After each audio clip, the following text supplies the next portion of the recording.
कहानी की शुरुआत में हम हेलम नाम के एक लड़के को देखते हैं जो अपनी माँ की मौत के बाद से अकेला और डिप्रेशन में रहने लगा था। हेलम की माँ की मौत 2 साल पहले घर के पास की झील में डूबने के कारण हुई थी, पर उसे लगता था कि उसकी सौतेली माँ ने उसकी माँ को मारा होगा और उसके पिता ने भी उसकी सौतेली माँ का साथ दिया होगा, क्योंकि वो पहले उसके पिता की सेक्रेटरी थी और उसकी माँ के मरने के बाद हेलम के पिता ने अपनी सेक्रेटरी से शादी कर ली। हेलम का अपने पिता के साथ भी रिश्ता अच्छा नहीं था और उसे अपने पिता और सौतेली माँ के साथ रहना नहीं था, इसलिए वो सारा दिन घर के पास के जंगल में बने अपने ट्री हाउस में अकेले रहता है और उसे जंगल में आए हुए लोगों की दूरबीन से जासूसी करने की आदत लग जाती है और उन्हें देखकर हेलम ये सब अपनी डायरी में लिखा करता था। साथ ही वो डायरी में अपने मन की बातें लिखा करता था। एक दिन हेलम की सौतेली माँ उसकी डायरी पढ़ लेती है जिसमें उसने दूसरे लोगों के बारे में लिखा होता है जिन पर वो नजर रखता था। साथ ही उसने अपनी सौतेली माँ की खूबसूरती की भी तारीफ की होती है। ये सब पढ़कर हेलम की सौतेली माँ उसके ट्री हाउस में जाकर उसे सेड्यूस करती है।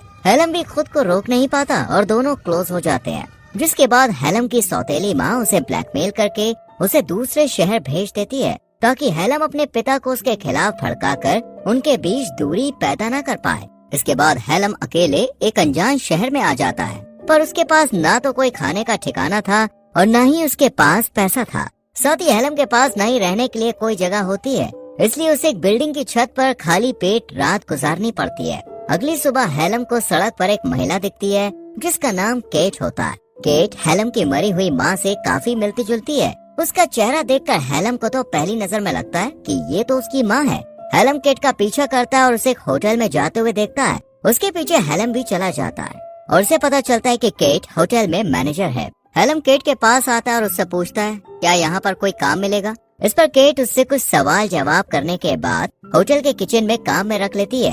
हेलम को भी काम की बहुत जरूरत थी, इसलिए वो ये काम करने लगता है और मन लगाकर सभी काम अच्छे से करता है और ये काम करते हुए उसे मजा भी आता है। इसके बाद हेलम छुट्टी होने के बाद केट का पीछा करने लगता है और उसका हर एक रूटीन देखने लगता है। वो कहाँ जाती है, क्या करती है और यहाँ तक कि उसका घर भी देख लेता है। हेलम ये सब इसलिए कर रहा होता है क्योंकि केट उसे अच्छी लगने लगी थी। एक दिन जब केट काम पर नहीं आती और बाहर कहीं होती है, तब हेलम केट के घर के अंदर चला जाता है। वो जब खिड़की के बाहर देखता है तो उसे क्लॉक टावर दिखाई देता है। उसे लगता है कि केट का घर सामने के क्लॉक टावर से अच्छे से दिखाई देगा और क्लॉक टावर के नीचे ही हेलम काम करता था। तभी केट कमरे में आ जाती है, इसलिए हेलम खिड़की से घर की छत पर चला जाता है और केट की छत पर लगे शीशे के रोशनदान के माध्यम से केट पर जासूसी करना शुरू कर देता है। हेलम जो पहले होटल के एक छोटे से कमरे में सोता था, वो अगले ही दिन क्लॉक टावर के कमरे में अपना घर बना लेता है जहाँ कोई आता जाता नहीं है, क्योंकि यहाँ वो दूरबीन की मदद से केट के ऊपर अच्छे से नजर रख सकता है।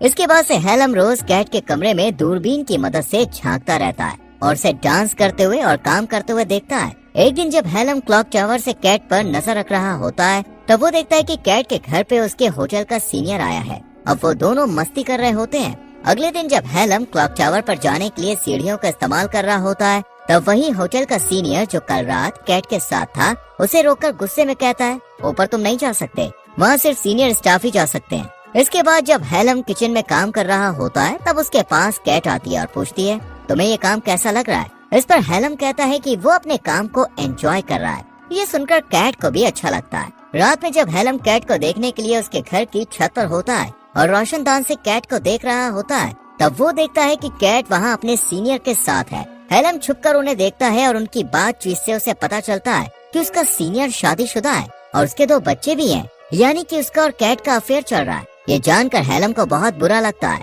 इसके बाद हेलम क्लॉक टावर में आ जाता है जहाँ वो सबसे छुप कर रहता है। केट और अपने सीनियर को देखकर उसे अपनी माँ की याद आ जाती है। उसे लगता है कि उसके पिता और सौतेली माँ का बहुत पहले से अफेयर चल रहा था। जब उसकी माँ को इसके बारे में पता चला तो वो सौतेली माँ से मिलने गई होगी और तभी सौतेली माँ ने उसकी माँ को मार दिया होगा ताकि वो उसके पिता के साथ अच्छे से रह सके।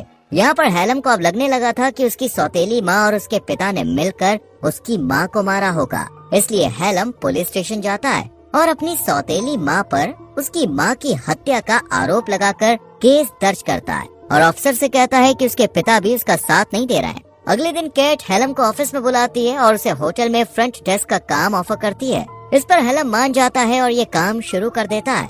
जल्द ही उसे ये काम अच्छा लगने लगता है और उसका एक दोस्त भी बन जाता है। एक दिन हेलम जब क्लॉक टावर से केट को देख रहा होता है, तब उसे ऐसा करते हुए उसका वही सीनियर देख लेता है और उसे समझ आ जाता है कि हेलम क्लॉक टावर से कैट के ऊपर नजर रखता है। उसका सीनियर गुस्से में हेलम को धमकाता है कि वो उसे पुलिस से पकड़वा देगा और नौकरी से निकाल देगा। पर हेलम अपने सीनियर से कहता है कि उसे सब पता है कि वो अपनी पत्नी को धोखा देकर कैट के साथ अफेयर कर रहा है। हेलम उसे ब्लैकमेल करने की कोशिश करता है। तब उसका सीनियर उसे नौकरी से नहीं निकालता और दोनों अपनी बातें सीक्रेट रखने का फैसला करते हैं। अगले दिन हेलम जब काम पर होता है तब कैट उसके पास आकर उसे बर्थडे विश करती है, क्योंकि आज हेलम 19 साल का हो गया होता है। ये बात उसके कोवर्कर दोस्त को भी पता चल जाती है और वो उससे पार्टी मांगता है। इस पर कैट भी हेलम को बर्थडे सेलिब्रेट करने को कहती है और वो लोग आज रात बार में जाने का प्लान बनाते हैं। रात में हेलम, उसका कोवर्कर दोस्त और कैट बार में होते हैं और वो ड्रिंक करने लगते हैं। हेलम का दोस्त काफी ज्यादा पी लेता है, इसलिए वो घर चला जाता है, जबकि हेलम और केट और भी ड्रिंक करने लगते हैं और बात करने लगते हैं। उन्हें ड्रिंक करते हुए काफी देर हो जाती है, इसलिए कैट हेलम को अपने घर ले आती है। कैट नशे में होती है और बातों ही बातों में हेलम के करीब आने की कोशिश करती है, पर हेलम इसके लिए तैयार नहीं होता। फिर दोनों बिना कुछ किए सोने चले जाते हैं। हेलम कैट के बगल में सो जाता है और सोचता है कि जिस लड़की पर वो नजर रखता था आज वो उसके साथ सो रहा है, जिससे उसे काफी अच्छा लगता है। अगले दिन हेलम जब काम पर जाता है तब वो सबसे पहले कैट के पास जाकर उसे डेट पर चलने के लिए कहता है, पर वो उसे मना कर देती है। कैट कहती है कि कल रात मैंने नशे की हालत में जो भी किया उसे तुम भूल जाओ। ये सुनकर हेलम उदास होकर वहाँ से चला जाता है। कुछ देर के बाद हेलम को होटल के कमरे में बुलाया जाता है। जब वो वहाँ जाता है तो देखता है कि वहाँ कैट है। वो हेलम के करीब आने लगती है और दोनों क्लोज हो जाते हैं। अब हेलम को कैट के साथ अच्छा लगने लगा था और कैट भी हेलम के साथ खुश थी। एक दिन जब हेलम कैट की छत पर चढ़कर उसे देखने जाता है तो वो देखता है कि उसका सीनियर कैट से झगड़ा कर रहा होता है। वो गुस्से में चिल्लाते हुए कैट पर हाथ उठाने की कोशिश करता है। ये देखकर हेलम को बहुत गुस्सा आता है। वो कैट को बचाने के लिए रोशनदान के शीशों को हटाकर कमरे के अंदर कूदता है और अपने सीनियर को रोकने की कोशिश करता है, पर वो हेलम पर हाथ उठा देता है और कैट को हेलम के बारे में बता देता है। वो कहता है ये रोज क्लॉक टावर पर तुम्हारे घर की छत पर चढ़कर तुम पर नजर रखता था। ये सुनकर पहले तो कैट अपने सीनियर को वहाँ से जाने के लिए कहती है। उसके जाने के बाद वो हेलम से पूछती है, क्या तुम मुझ पर नजर रखते थे और ये सब कब से चल रहा था? इस पर हेलम कहता है, जब से मैंने तुम्हें देखा था तब से मैं तुम पर नजर रख रहा था, पर इसके पीछे एक वजह है। ये बात सुनकर कैट गुस्सा हो जाती है और उसकी कोई बात नहीं सुनती। वो उसे वहाँ से चले जाने के लिए कहती है और साथ ही में उसे काम से निकाल देती है। अगले दिन कैट जब काम से घर आ रही होती है तब वो होटल के बाहर हेलम को बैठा हुआ देखती है। उसे उस पर तरस आता है, इसलिए वो उसे अपने घर लेकर आती है। फिर कैट जब हेलम से पूछती है, आखिर तुम मुझ पर नजर क्यों रख रहे थे? इस पर हेलम कहता है, मेरी माँ की 2 साल पहले मौत हो गई थी, जिससे मैं टूट गया था। मैं अपनी माँ से बहुत प्यार करता था, जिस वजह से मैं कभी भी इस हादसे से उभर नहीं पाया। हेलम कहता है, मेरी माँ के मरने के बाद मेरे पिता ने दूसरी शादी कर ली, पर मैं अपनी सौतेली माँ से नफरत करता हूँ और मैं घर में न रहकर पास के जंगल में बने ट्री हाउस में रहने लगा था, जहाँ से मैं लोगों पर दूरबीन से नजर रखने लगा। समय के साथ ये मेरी आदत बन गई, लेकिन जब मैं इस शहर में आया तब कैट मैंने तुम्हें देखा। हेलम आगे बताता है कि मेरी माँ की शक्ल तुमसे मिलती है और तुम्हें देखने पर मुझे मेरी माँ की याद आती है, इसलिए वो उस पर नजर रखता था। ये सुनकर कैट को हेलम के लिए काफी बुरा लगता है। इसके बाद कैट हेलम की माँ की ड्रेस पहनती है, जिसे हेलम अपने साथ लाया होता है। जब हेलम उसे अपनी माँ की ड्रेस में देखता है तो वो अपनी माँ को याद करते हुए रोने लगता है। तब कैट उसे संभालती है। अगले दिन हेलम जब काम पर जाता है तब उसे पता चलता है कि उसके पेरेंट्स उससे मिलने आए हैं, जिन्हें उसका पता पुलिस स्टेशन से मिला, क्योंकि उसने अपनी सौतेली माँ के खिलाफ केस किया था। पर कोई भी सबूत न होने के कारण उसकी सौतेली माँ के खिलाफ कोई एक्शन नहीं होता है। यहाँ हेलम के पिता उससे कहते हैं कि उन्होंने बहुत ज्यादा कर्ज लिया है और उन्हें अपनी कुछ जमीन को बेचना होगा ताकि वो लोन चुका सके।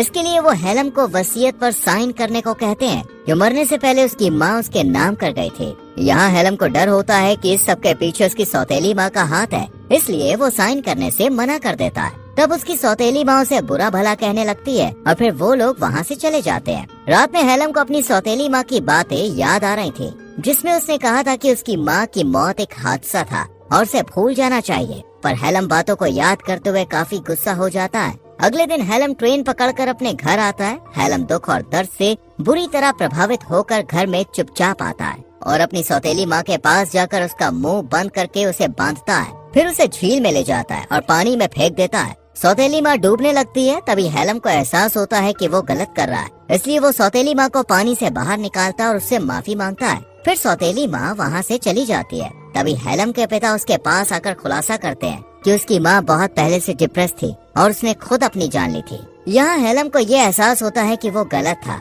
अपने पिता से अपने बर्ताव के लिए वो माफी मांगता है और फिर हेलम ट्रेन पकड़कर कैट के पास आता है, पर वो उससे मिलने से मना कर देती है। वो कहती है कि उसका रिश्ता कभी भी किसी के साथ अच्छा नहीं रहा है, इसलिए अभी वो किसी के साथ रिश्ते में आना नहीं चाहती। कैट हेलम को ये कहते हुए वापस भेज देती है कि वो अभी छोटा है, अगर तुम मेरे साथ आगे रिश्ता रखना चाहते हो तो तुम कुछ साल बाद आना। इसके बाद हेलम यहाँ से चला जाता है और सड़क पर चलते हुए चेहरे पर मुस्कान लिए मन ही मन सोचता है कि एक दिन वो कैट से जरूर मिलेगा। और इसी के साथ मूवी खत्म होती है। दोस्तों, यहाँ तक वीडियो को देखने के लिए thank you very much. Video को लाइक और शेयर कीजिए और चैनल को सब्सक्राइब करके बेल आइकॉन प्रेस करें, जिससे आने वाली वीडियोस मिस ना हो। मिलते हैं अगली वीडियो में। Till then bye bye, take care.